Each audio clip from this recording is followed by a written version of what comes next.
Okay, everyone, welcome back to St George's Park. Now joined by Bukayo Saka. And once we're all ready, we'll start with Rob Dorset. Bukayo, lovely to see you. Thanks for doing this. You didn't get the chance to be involved with England in March because of injury, of course, and you had to sit out the first game of this one as well. Well, I think you're recovering from a bit of a knock. I bet you're desperate to get on the pitch and show the new manager what you can do, aren't you? Yeah, 100%. Obviously, I love coming to the England camps and playing for England, and it's been a bit of a frustrating year with injuries. But yeah, I'm here now. I'm looking forward to tomorrow. The manager told us you weren't really able to train with the rest of the group until the Thursday. How have you been? What's the problem? No, after the last game of the season, I had a little strain.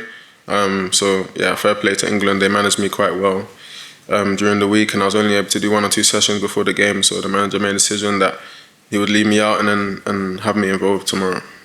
It's your first experience of Thomas Tuchel's management style, obviously. How different is it from Gareth Southgate's, would you say?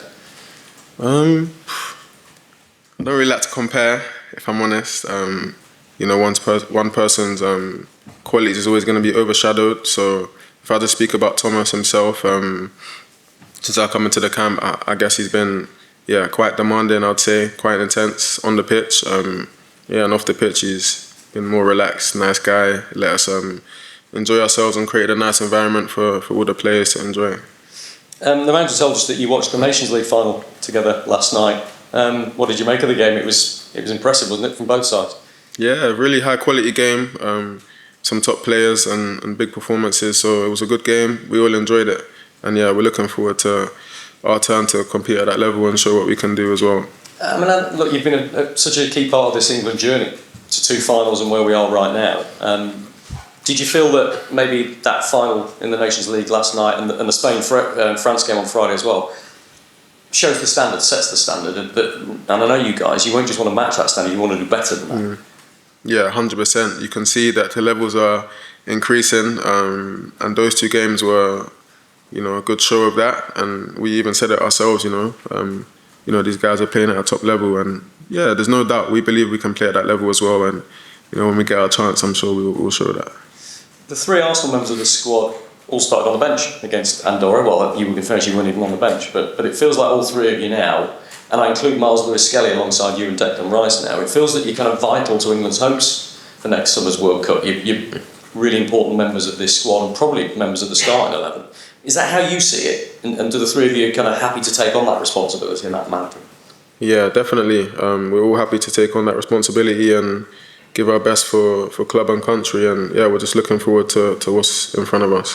Talk to me about Myles lewis-skelly, because the way he's come into this England side and the way he's performed, to the man of ball, it's felt like he's just taken it completely in his stride. It feels like he's made that left-back position his own already.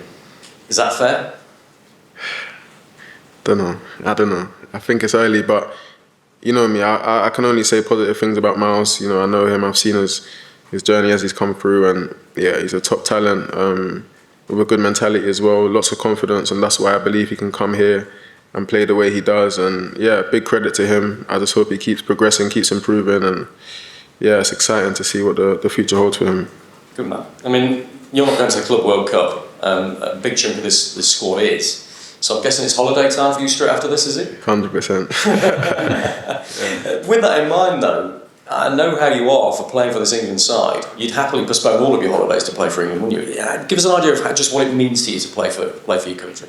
Yeah, honestly, I think it's one of the biggest honours in football, and putting on that England shirt, in the friendlies, in the qualifiers, in the tournaments, it's a special feeling, and I look forward to it every time.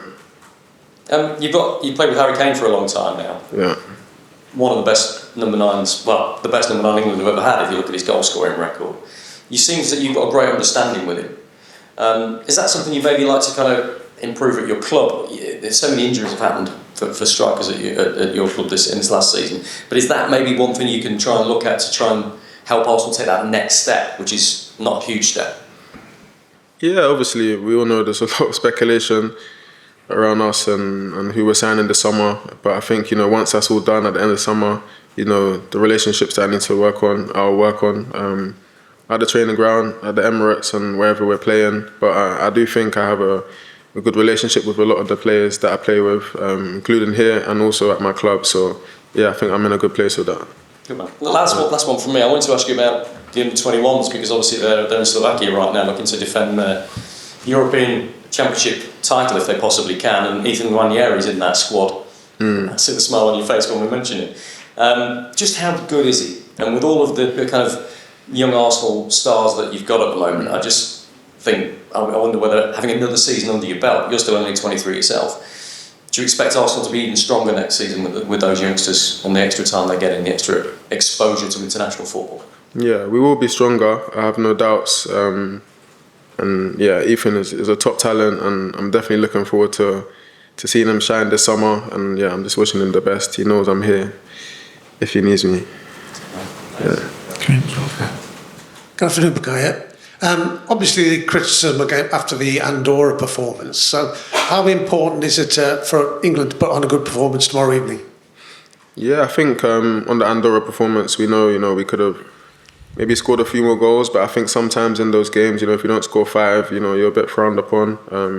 But those games sometimes are tougher than they look, and yeah, we're just happy at the end of the day that we got the job done. 3 points, clean sheet, and tomorrow night we'll be looking to do the same and get a win, clean sheet and 3 points, and we'll be happy with it. Yeah, you explained that, obviously, and Thomas Tuchel said that earlier on. But can you just paint a picture of, for us people sitting there and pointing fingers and saying things, watching the match, but when you're up against sort of 10 men behind the ball, how hard is that to break down as a player and a team? Yeah, it's quite tough, depending on your opponent. It's pretty much up to you to find a solution, find that creative spark. And we have more than enough of that in the team. It's just about finding the best ways to get it out of everyone and using everyone's individual qualities to the best of their abilities. And, the manager is definitely going to get the best out of us. It's all just a work in progress, and it's only the first few camps, so I'm confident that we'll be able to do that. Obviously, hopefully you'll play tomorrow. You must be raring to go. Yeah, I'm really excited to play, so hopefully I'm in the starting 11. Are you a sort of player that sets targets, personal targets? Yeah. Are you going to let us into any secrets? No. Okay. Thanks very much. Get last one back there. Well, we've spoken for a long time with your experience from a very young age in the England squad. But how much further is there for you to go as far as your actual personal potential is concerned? You're young, but you are so experienced. So how much more is there percentage-wise?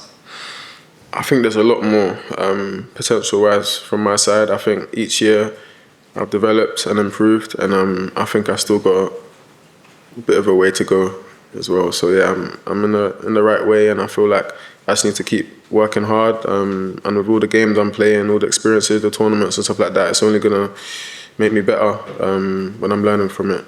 And people often talk about Jude Bellingham world class, Harry Kane world class. People talk, those in the know, I think, talk about you being world class as well. How many world class performers do you feel there are in this England team? And do we have enough of that balance of the world class and those who are still proving themselves to really challenge, for winning things?